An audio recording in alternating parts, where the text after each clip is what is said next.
Segundo livro das Crônicas, capítulo de número 7. Eu comecei a falar desse assunto terça-feira passada, não terminamos.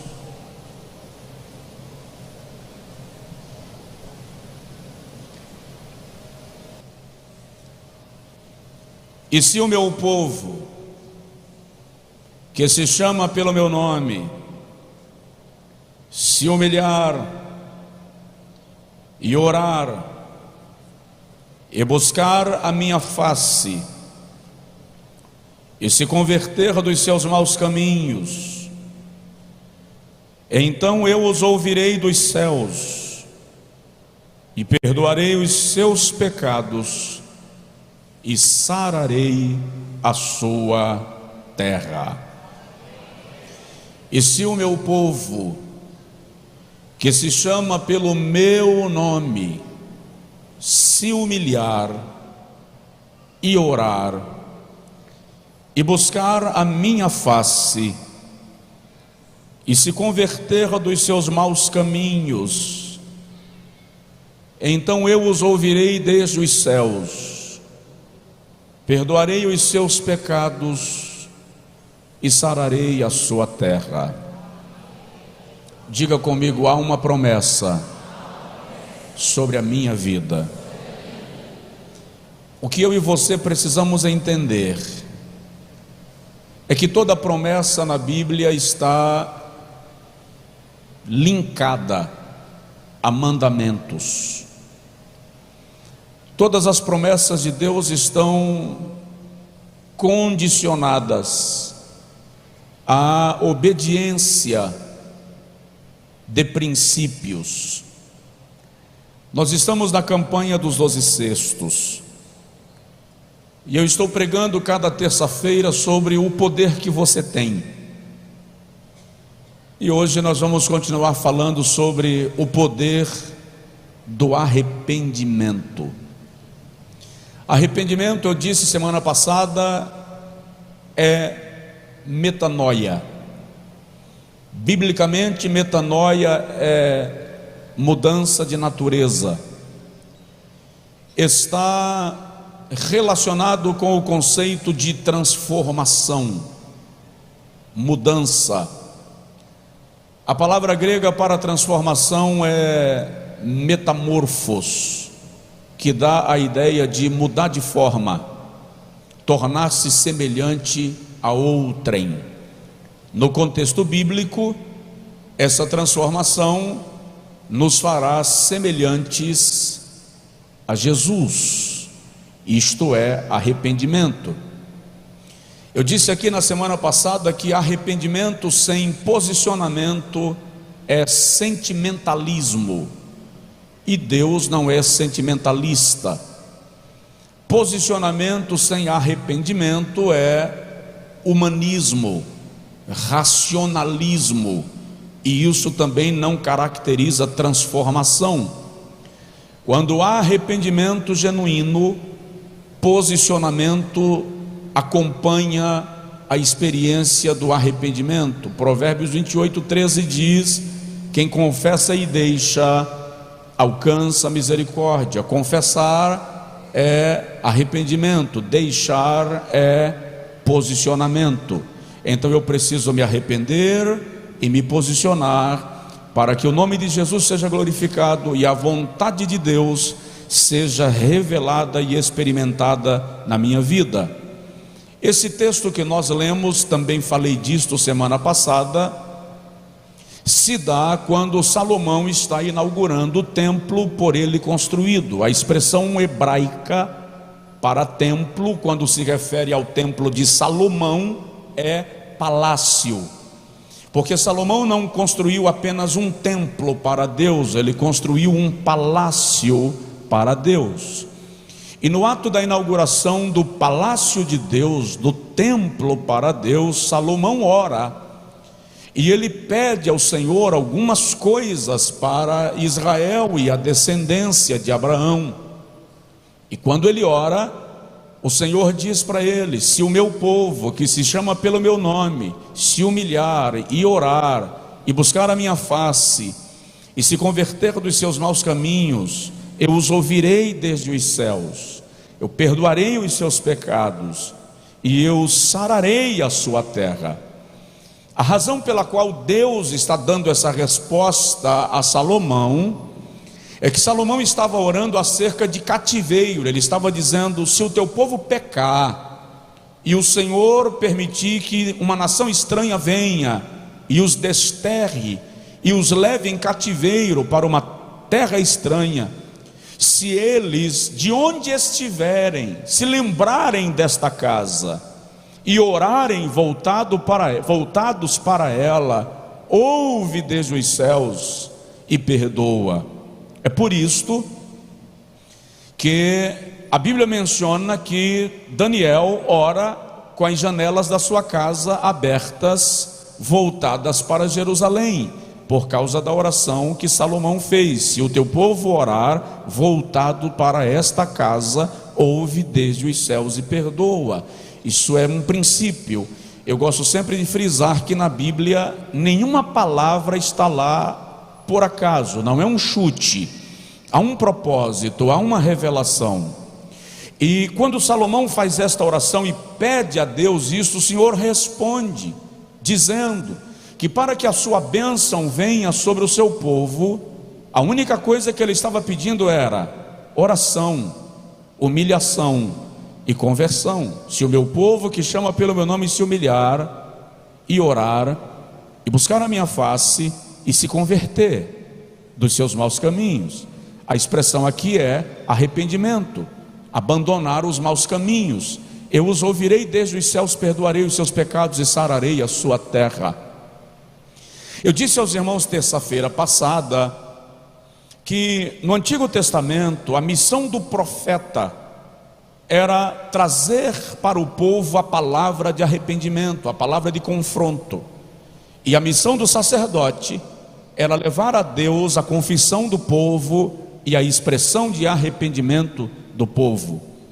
E eu disse aos irmãos que no profetismo veterotestamentário, a mensagem de arrependimento é tão forte, é tão agressiva, que alguns profetas apelaram para situações extremas, a fim de demonstrar a necessidade do povo se arrepender. Exemplo disto, Ezequiel, que durante determinado período, eu citei aqui, comeu sopa de trigo, ervilha, cozida, temperada com fezes.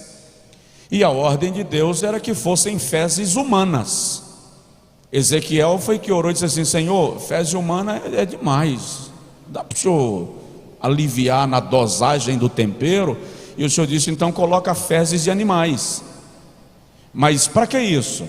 Para mostrar ao povo que eles precisariam entrar por um processo de penitência, de resignação, para expressar arrependimento. Isaías, durante 3 anos e meio, anda com a parte de trás do corpo despida, nu, para mostrar ao povo a sua vergonha por causa do seu pecado. Estas mensagens eram formas chocantes de convocar o povo a se arrepender. Uma igreja, um cristão pode ser poderoso, pode crescer, pode ganhar toda a pungência estrutural, social, religiosa, econômica, mas se nós não vivermos a experiência do arrependimento, tudo isso fica aqui, só serve para cá, porque para entrar no céu não entra frota de carro, não entra fachada da igreja, não entra cadeira acolchoada, não entra carteira de membro, não entra tempo de crente. O que entra é vida resignada, santificada em relacionamento com Deus. Isso é regra. Seguir a paz com todos e a santificação, sem a qual ninguém verá o Senhor. Isso é um princípio bíblico. Então, o que eu quero observar com os irmãos é o que o arrependimento pode provocar, pode causar, se nós nos rendermos a Deus em arrependimento. Um detalhe que eu estava observando hoje à tarde enquanto lia: quando eu quero que alguém se arrependa de ter me ofendido, o meu orgulho está em questão. Quando a pessoa se arrepende, de certa forma ele massageia meu ego. É uma forma de dizer assim: se humilhou diante de mim e reconheceu que eu estou certo. A expectativa humana de arrependimento é motivada por orgulho, possessividade, vaidade. Quando Deus quer que nós nos arrependamos, Ele não precisa se vangloriar no nosso arrependimento. Deus não precisa do nosso arrependimento para se sentir bem. Ele não quer que você se arrependa para Ele te humilhar, para Ele te lançar em rosto, para Ele esfregar na tua cara que você peca. Não, Deus quer que você se arrependa para que Ele te restaure, para que Ele te renove, para que Ele gere para a tua vida uma nova chance, porque Deus é Deus cheio de benignidade, de amor, de fidelidade e de misericórdia. Então eu falei semana passada aqui que o arrependimento gera transformação. Não vou tomar tempo nesse primeiro tópico, já falei semana passada. Arrependimento gera transformação, ou seja, se você se arrependeu, mas permanece no erro, você não se arrependeu, você teve remorso, dor de consciência, sentimentalismo. O arrependimento te tira, te arranca da situação do pecado e te leva para uma relação de aproximação de Deus. Isaías capítulo 6 foi a referência que eu citei, porque arrependimento gera transformação. Provoca o irmão do seu lado e diz para ele: transformação. Segundo lugar, eu falei aqui semana passada que arrependimento anula uma sentença. Olha só, Jonas capítulo 1 eu citei. O Senhor chama Jonas e diz assim: vai a Nínive e profetiza contra ela. Ei, Deus não manda Jonas profetizar para Nínive, Ele manda Jonas profetizar contra Nínive. Não era uma profecia simples, era uma sentença. Assim diz o Senhor: Ele vai destruir vocês. Profetiza contra ela. Jonas não quis ir, por uma razão que do ponto de vista humano eu consigo entender muito bem. Jonas era israelita. Nínive era a capital da Síria. A Síria era um império em ascensão naquela época. Estava esmagando todos os reinos do mundo. Inclusive estava marchando em direção a Jerusalém. Os sírios eram famosos pela sua crueldade, pela sua frieza. Eles esmagavam os soldados vencidos, matavam crianças. Qual foi o cálculo de Jonas? Deus é misericordioso, eu vou lá e prego contra esse bando de ninivita.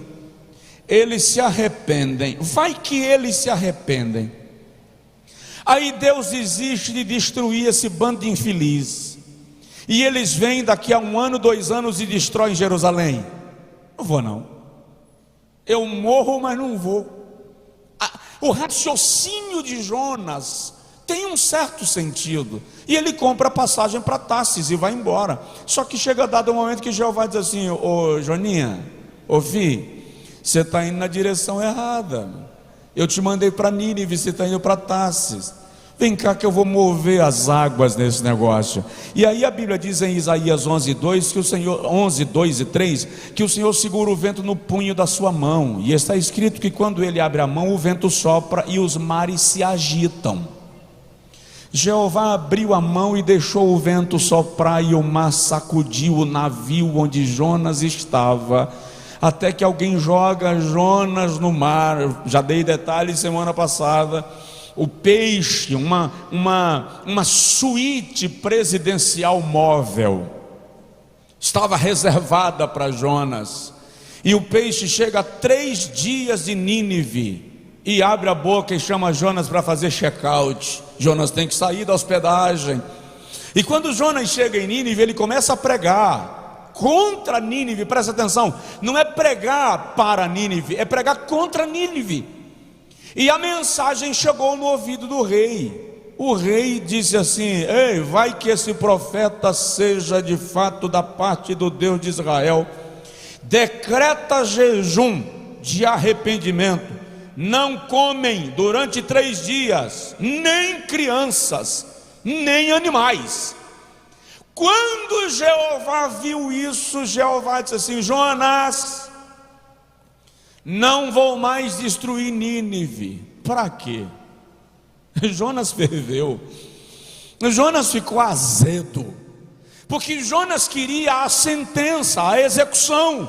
Jeová queria o arrependimento, e o arrependimento mudou a sentença. Levante assim a mão, por favor.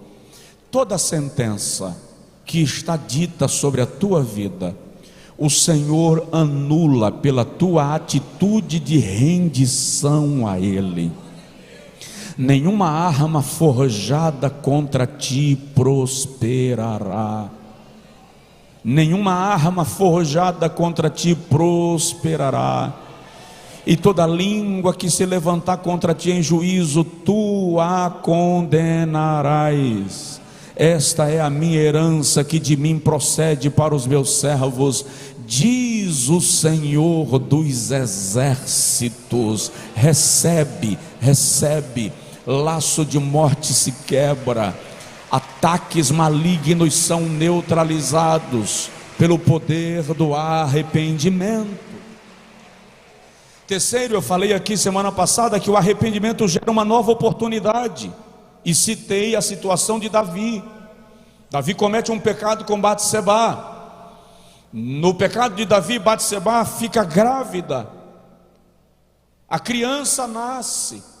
Jeová manda um profeta na casa de Davi para confrontá-lo, e Davi se arrepende do seu pecado. E é interessante, eu nunca tinha visto esse detalhe.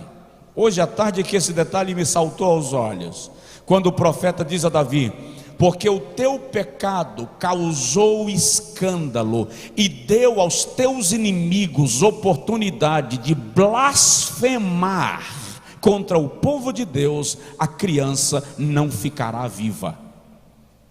A sentença foi dita, a criança morreu.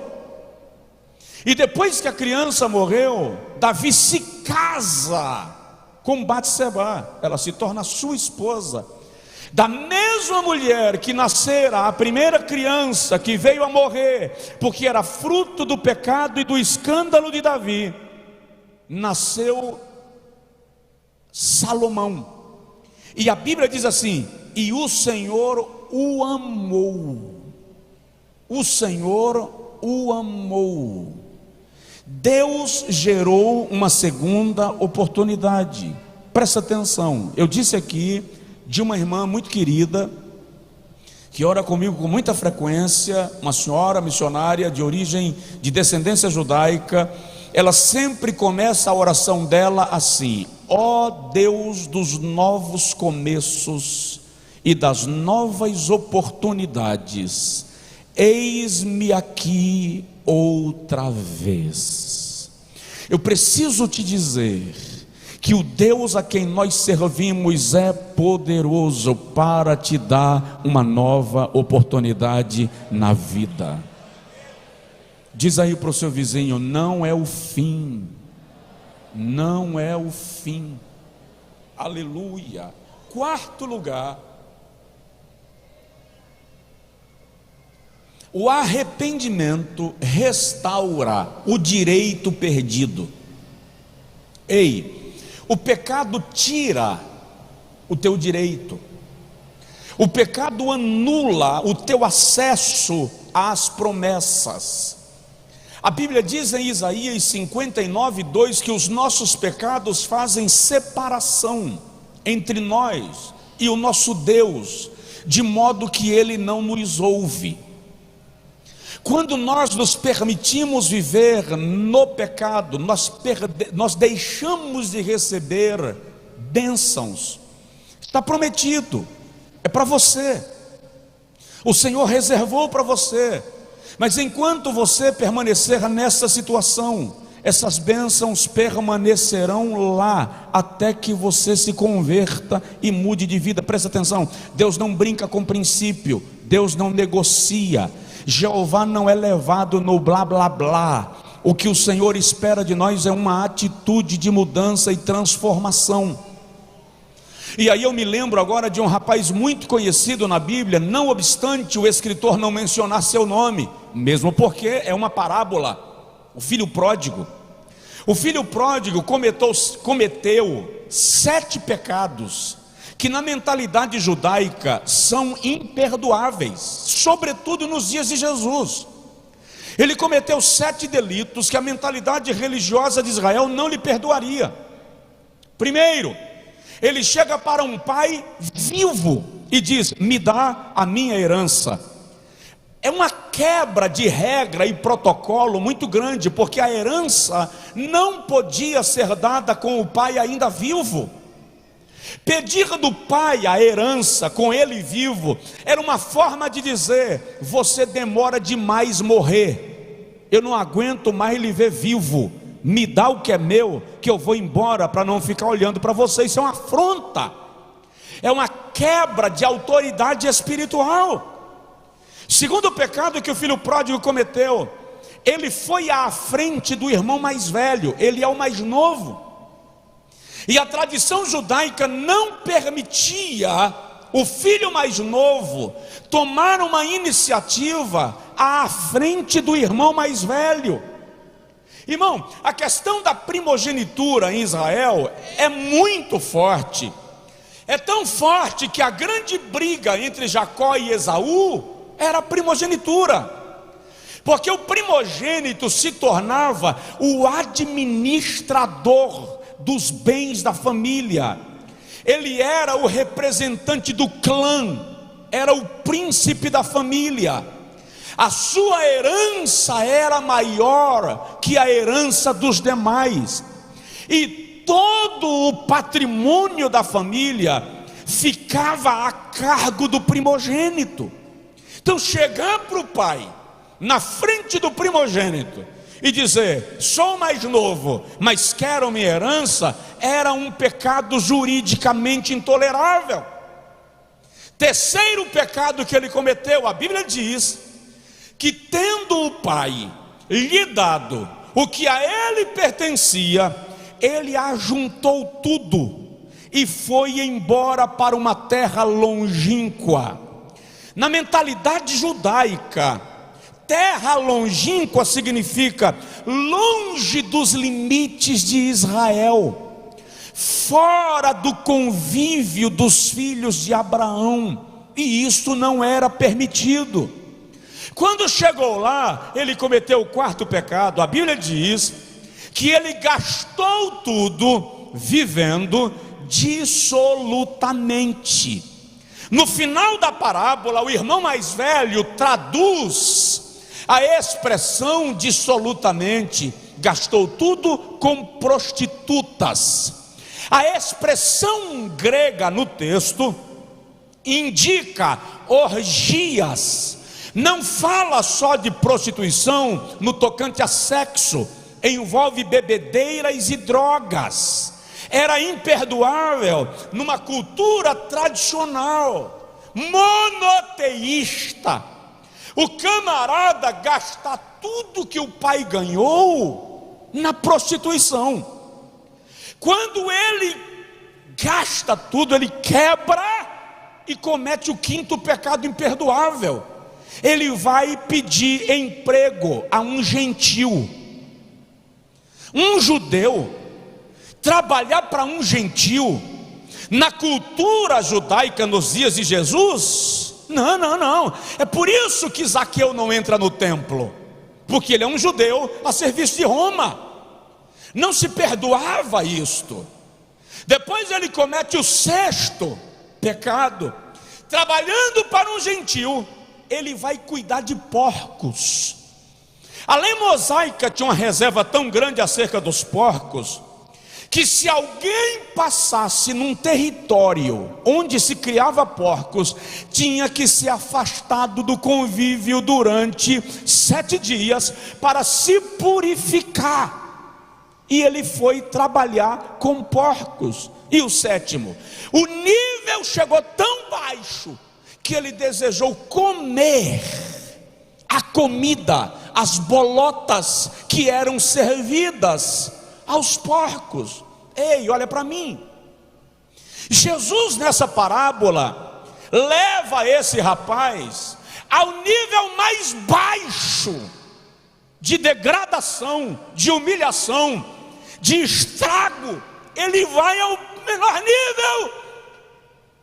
De repente, na própria parábola, ele para e diz assim: quantos jornaleiros na casa do meu pai têm abundância de pão, e eu aqui pereço de fome. Eu gosto dessa parábola, eu acho linda, porque ele ensaia o discurso. Eu vou me levantar e eu vou chegar em casa e vou dizer para o meu pai: pai, eu pequei contra o céu. Esse é o ensaio. Perante ti, não sou digno de ser teu filho, me recebe como jornaleiro. E ele levanta-se e vem. Agora olha que coisa linda, porque quando ele vem de longe, a Bíblia não diz que é o filho quem enxerga o pai. A Bíblia diz que é o pai quem enxerga o filho.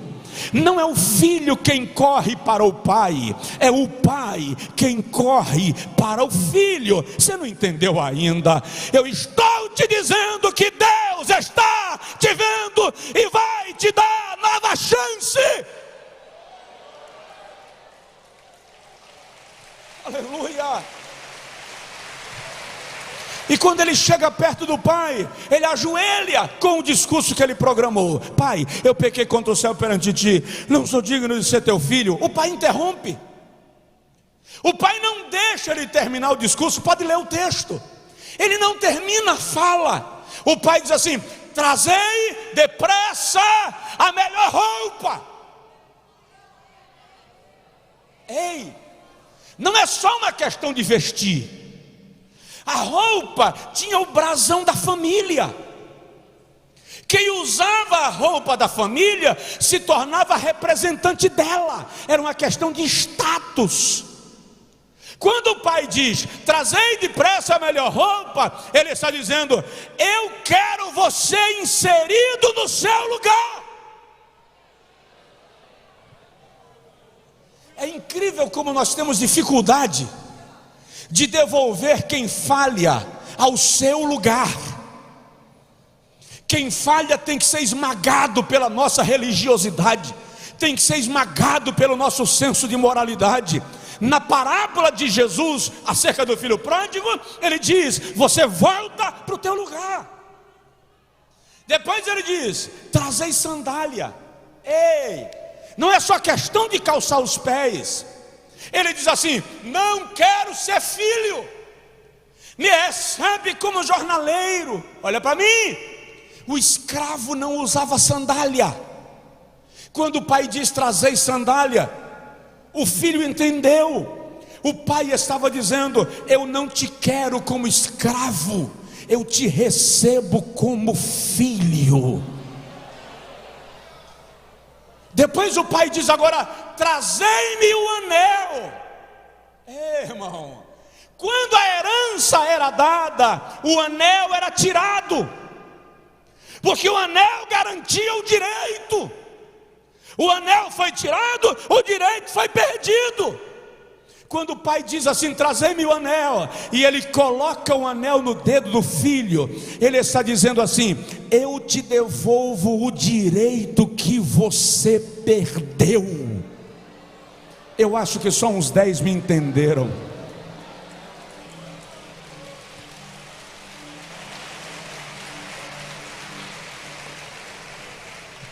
Mas só o arrependimento faz isso.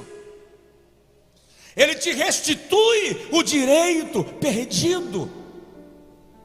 O Senhor vai gerar restauração na sua vida a partir do seu arrependimento. Ei, Deus vai restaurar a tua família a partir do teu arrependimento.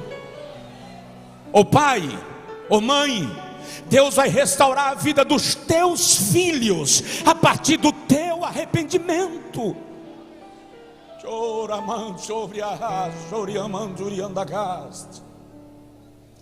O arrependimento restitui o direito. Tudo aquilo que você perdeu, o Senhor pode restituir. Eu vou repetir o que eu disse aqui um dia desse. Não vem com essa história de reivindicar do diabo aquilo que você perdeu. Isso é heresia. O diabo não restitui nada, gente. Eu já vi multidões orientadas por um pregador ou cantor repitam comigo: Satanás, eu te ordeno, restitua o que é meu. Isso é heresia. E o povão vai junto. No dia que alguém lhe mandar fazer essa oração, não faça não. Ei, o diabo não restitui. Quem restitui é o Senhor. É o Senhor quem te traz, é o Senhor quem te dá, é o Senhor quem te abastece, é o Senhor quem te aprovisiona. Ele é Deus que restaura as coisas ao seu devido lugar.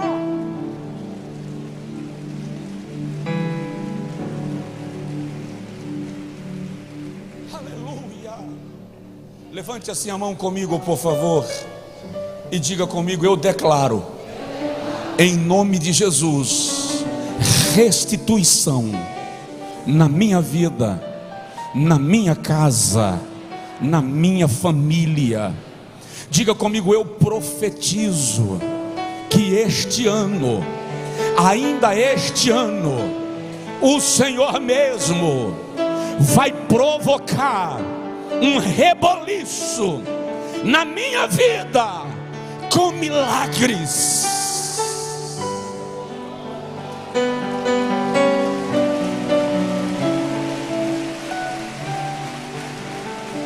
Aleluia. Quinto lugar, o arrependimento te promove a um final melhor. O arrependimento te promove a um final melhor. Sansão nasce de um milagre. Sua mãe é estéril. Um anjo aparece a seu pai, Manoá, e declara o nascimento de Sansão, e declara que ele vem como juiz para livrar a Israel dos seus inimigos. Nos dias de Sansão, os filisteus já são uma nação poderosa. Eles escravizam Israel. Só que tem um detalhe, presta atenção nisto. Sansão é nazireu, diga comigo: nazireu. E um nazireu tinha regras, ele é consagrado ao Senhor. Então ele não podia passar navalha na sua cabeça, ele não podia tomar bebida forte, e ele não podia tocar em cadáver. Diga comigo: não podia tocar em cadáver.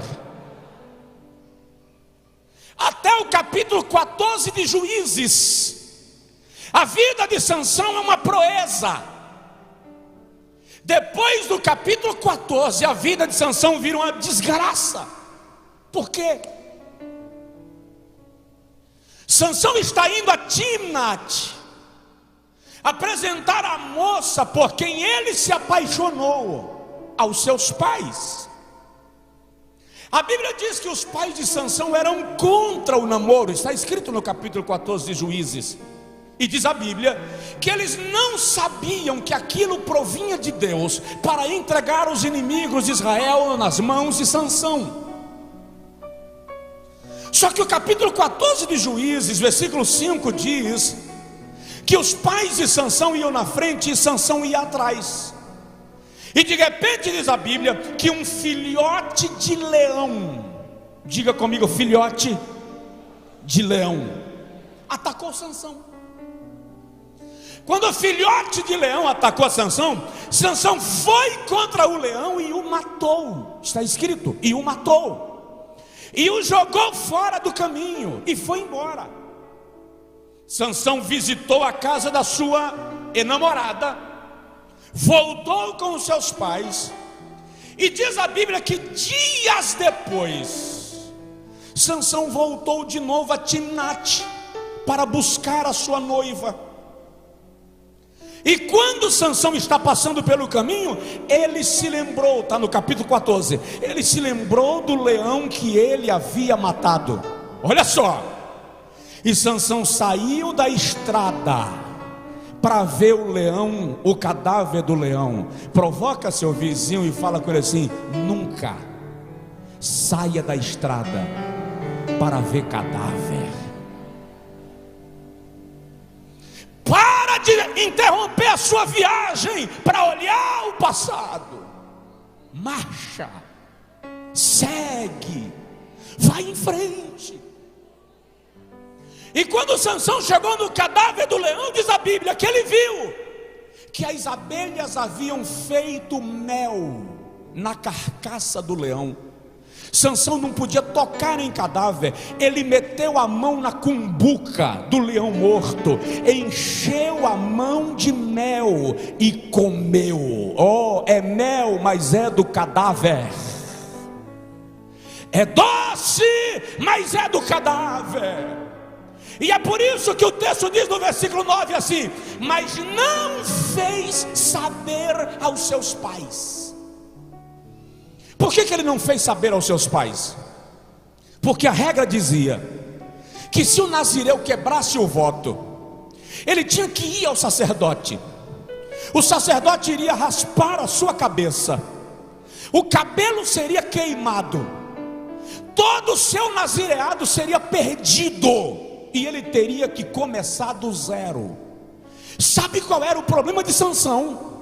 O problema de Sansão era ter que começar do zero. Sansão não queria começar de novo. Como ele não queria começar de novo, ele não disse nada aos seus pais. Daquele dia em diante a vida de Sansão desmantelou.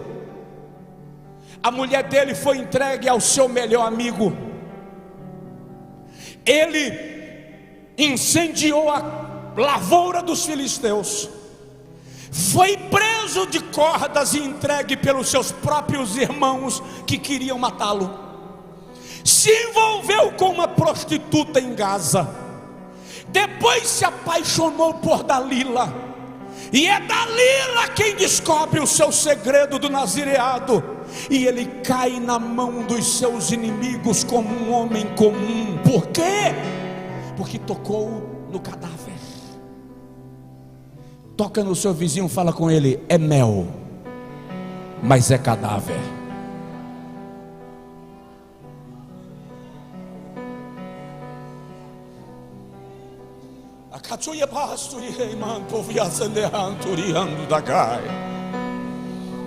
Tem muita gente se enganando com mel, sem perceber que é de cadáver.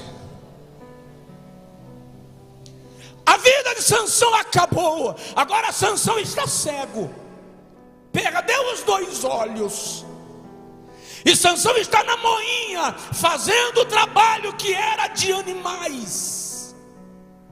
Mas não bastou.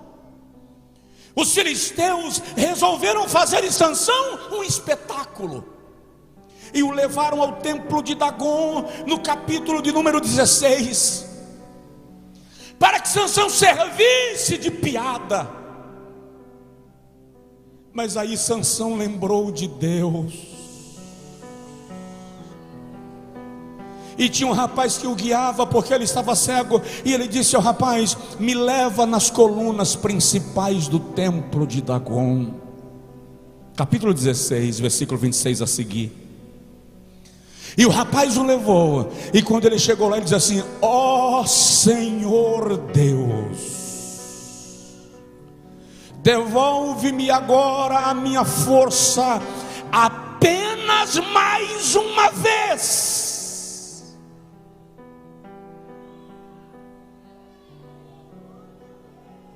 A palavra aqui é: me dá só mais uma chance. E a Bíblia diz que os filisteus não perceberam que os seus cabelos voltaram a crescer. Quando você se arrepende, Deus cega os teus inimigos. Inimigos não enxergam a sua restauração, porque restauração é um processo entre você e Deus. E quando Sansão empurra as colunas do templo de Dagon, a Bíblia diz assim: mais foram os mortos que ele fez no dia da sua morte do que durante em toda a sua vida. O arrependimento vai te dar um final melhor. O arrependimento vai te dar um final honroso. Deus não te chamou para a vergonha, para a humilhação, para a exposição. Ele te restaura, Ele te renova, Ele te fortalece, Ele te cura. Vou repetir: Ele te cura. Aleluia! Só quem recebe essa palavra celebra o Senhor com glória e aleluia.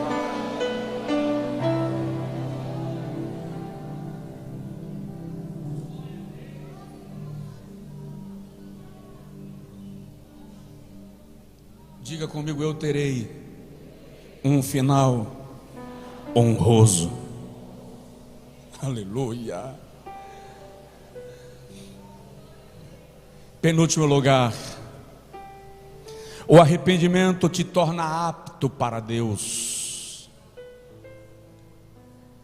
O arrependimento te torna apto para Deus. Vou dar dois exemplos bíblicos. O primeiro é o de Isaías capítulo 6. No ano que morreu o rei Uzias, eu vi o Senhor sentado num alto e sublime trono, e a orla do seu manto cobria os umbrais da casa, e a casa se encheu de fumaça. E eu vi serafins, que com duas asas cobriam os rostos, com duas asas cobriam os pés, e com duas asas voavam e diziam: Kodesh, Kodesh, Kodesh, Yahvé Sabaoth, Santo, Santo, Santo é o Senhor dos exércitos. Coloque a sua mão no peito e diga isso comigo. Vamos juntos: Santo, Santo, Santo é o Senhor dos exércitos. Toda a terra está cheia da sua glória.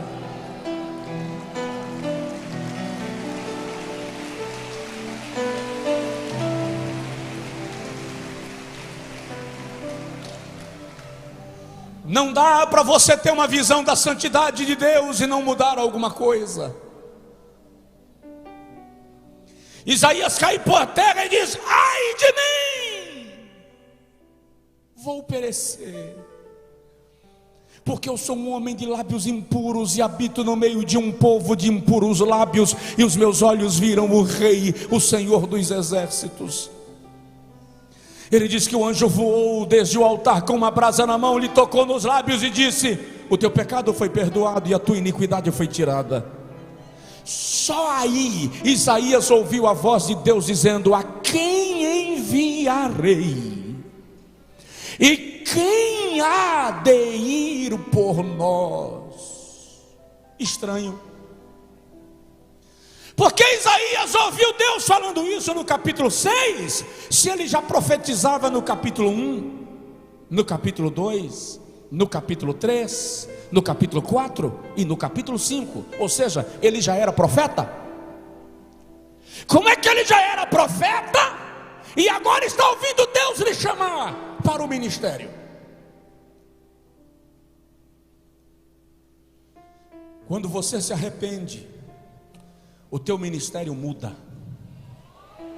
Você tem um nível de vida espiritual, enquanto você está vivendo como homens e mulheres comuns. Quando você decide viver como homem e mulher de Deus, o seu nível espiritual muda. Você é levado a uma outra dimensão, a um outro nível. Eu estou te desafiando pela palavra de Deus nessa noite a mudar de nível. Você vai mudar de nível. A partir do momento que se arrepender, você vai deixar de ser apenas profeta. Você vai ganhar um ministério específico para cumprir um propósito específico de Deus.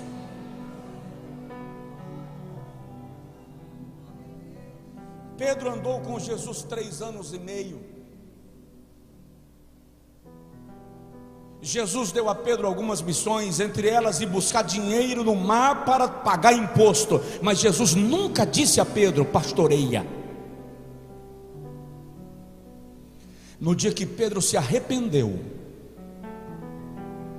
aí Jesus disse assim: pastoreia as minhas ovelhas.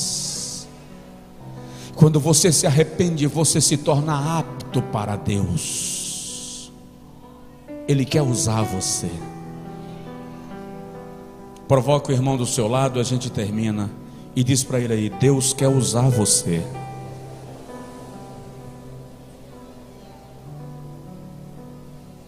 Deus quer usar você.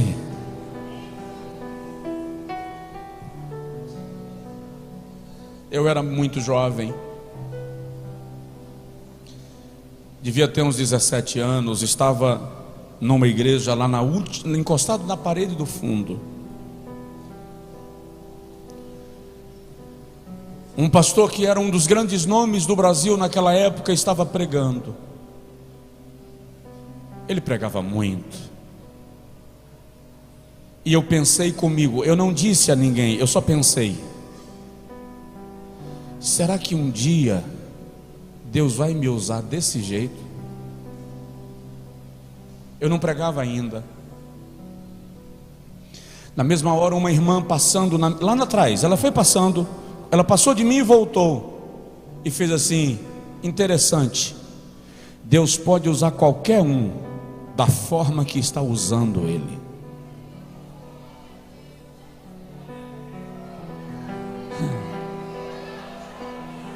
Ei, a jumenta falou porque ele provocou.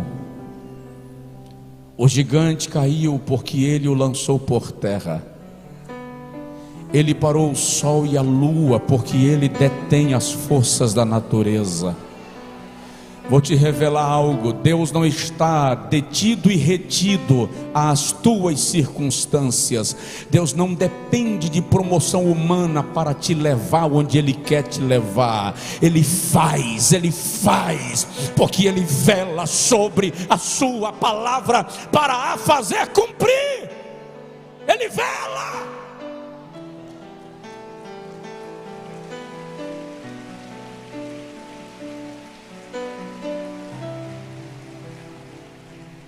No dia que Deus falou comigo que ia me usar e que ia me levar nações da terra, ô irmão, não dá nem para imaginar um negócio desse. Eu morava em Rodelas. Meu pai era pastor de uma igreja que devia ter uns 30 crentes, no fim da Bahia. Não tinha nem asfalto para lá. Hoje tem, na época não. Só tinha um ônibus por semana. Só ia em Rodelas quem tinha compromisso, irmão. A cidade não tinha pavimentação. Estava lá, no final do estado. Aí o Senhor levanta uma profeta e diz assim: vou te levar a nações do mundo. E foi uma profecia longa. Foi tão forte que quando terminou a profecia, um amigo meu, tá? Aqueles amigos, chegou para mim e fez assim: tu crê mesmo que Deus vai te arrancar dessa caatinga e te levar para algum lugar nessa vida? Pastor Samuel das Virgens já pastoreou lá. Aí o Senhor, eu disse para ele: se foi Deus quem falou, eu creio. Vamos aguardar. Deus não depende das tuas circunstâncias. Numa convenção um dia, meu pai pediu a palavra para pedir que me ajudassem a publicar um livro. Alguém levantou e fez assim: se seu filho fosse filho de A, disse nomes, de B, de C, o livro dele estava publicado, mas ele é seu filho. não vai publicar nunca. Só que Deus não depende de circunstâncias humanas para cumprir aquilo que Ele prometeu. Sacode seu vizinho e diz para ele: Deus não depende de homens. Deus não depende de homens. Eu estou com vontade de correr. Deus não depende de homens. Deus é Deus.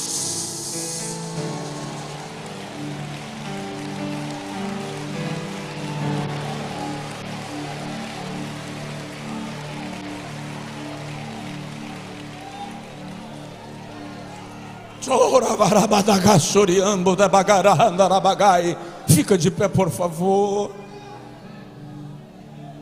O arrependimento te torna apto para Deus.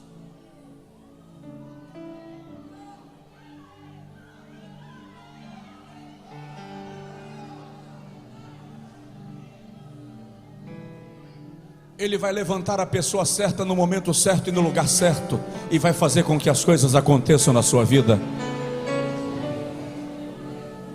Ele vai mover as águas, se for necessário ele traz pássaros do outro lado do Mediterrâneo, mas abastece a tua mesa.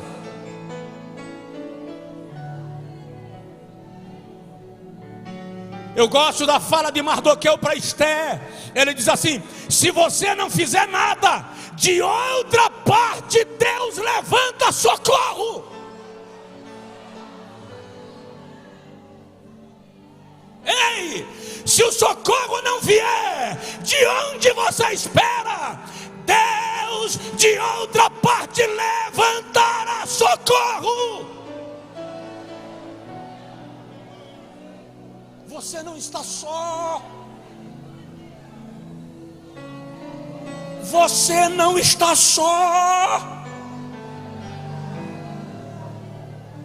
Apenas se prostre em arrependimento. Apenas se renda. Não é se culpar. Se culpar é remorso, não é arrependimento. Arrepender-se é chegar diante de Deus e dizer: Senhor, eu errei, eu falhei. Você pode até dizer: não sei exatamente onde, nem sei exatamente quando, mas eu tropecei e quero consertar a minha vida. Ele vai trazer as coisas para o seu lugar.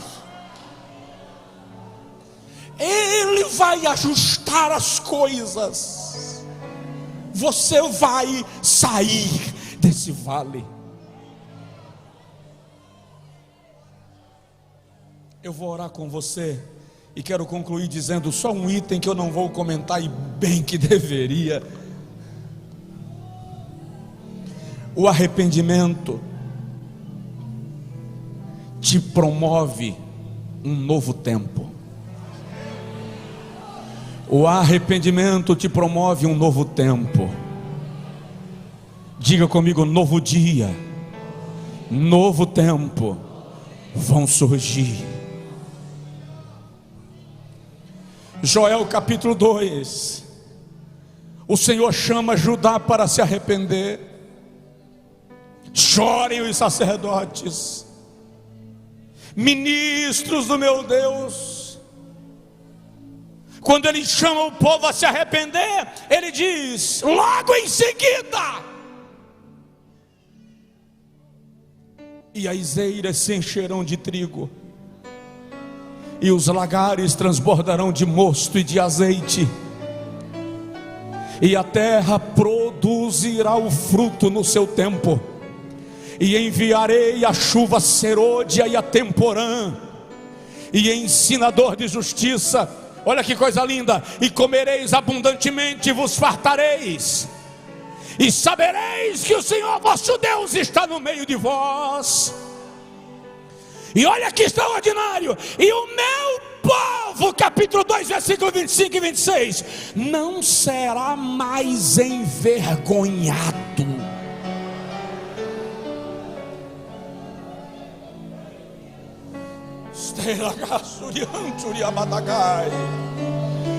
Se arrependa que a vergonha vai passar. Se arrependa que toda vergonha será lançada por terra.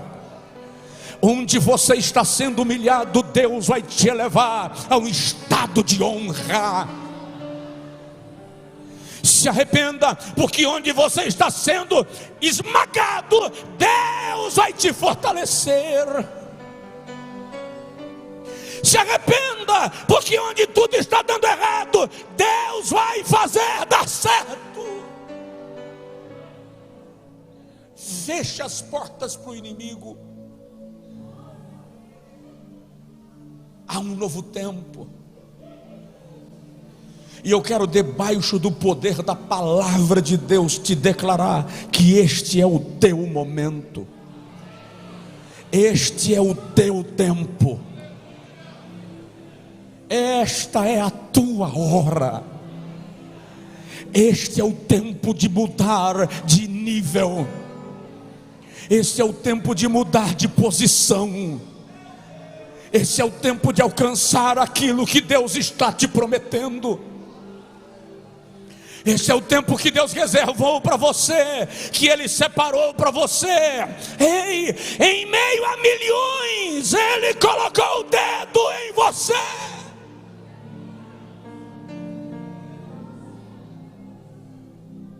Entende uma coisa, crente? Deus não brinca de jogo da sorte. Deus não brinca de roleta russa. No dia que você nasceu, milhares nasceram. Muitos morreram. Você ficou vivo. Ao longo dos teus anos de vida, morreram pessoas próximas a você ou distantes de você.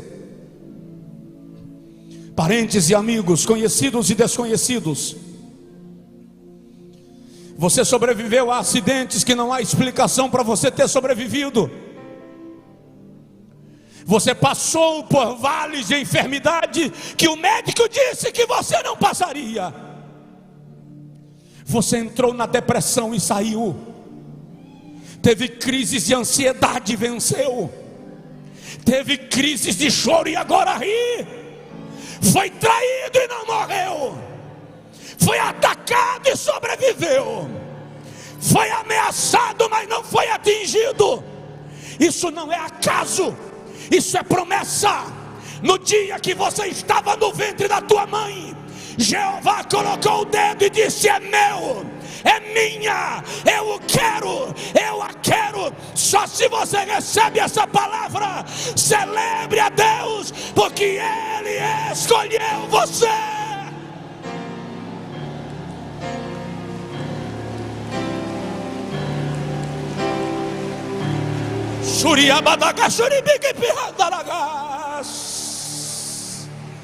Acorda para a vida. Eu não estou brincando de pregação. Eu estou profetizando sobre a sua vida que há um poder derramado sobre você.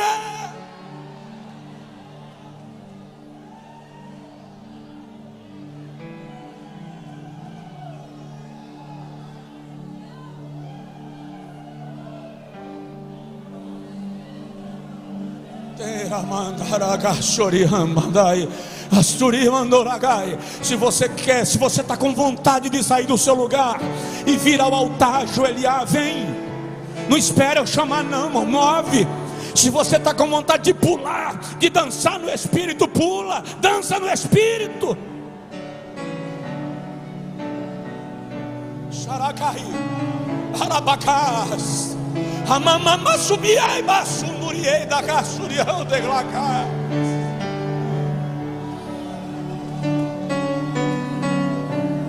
Seira badabadagás.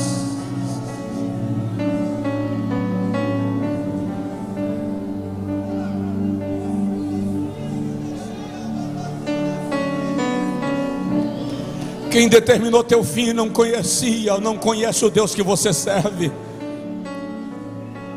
Quem determinou a tua derrota não conhece o Deus que te fez uma promessa. Ei, quem riu de você, Quem ri da situação que você viveu ou está vivendo, não sabe a aliança que Deus tem com você.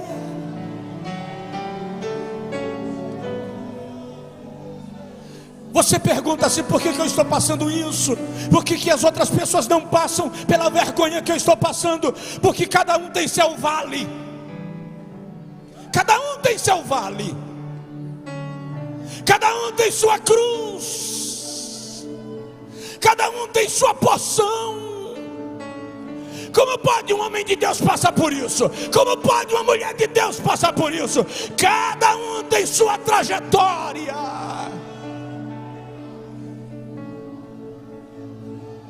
Mas no reino de Deus você nunca está só. Você nunca está só. Pastores, no reino de Deus você nunca está só. Você pode estar dizendo: Jeová, eu desci ao fundo do poço, não tem mais como me erguer, não tenho mais como sair. Ei, você está falando com Deus. Com Deus não existe essa expressão não tenho mais como, não existe a expressão não consigo mais, não existe. Sou eu que te tomo com a minha mão direita e te sustento com a destra da minha justiça. Aleluia. Toda a igreja, Espírito Santo,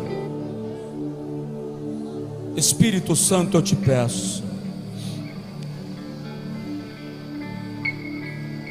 sopra um vento neste lugar.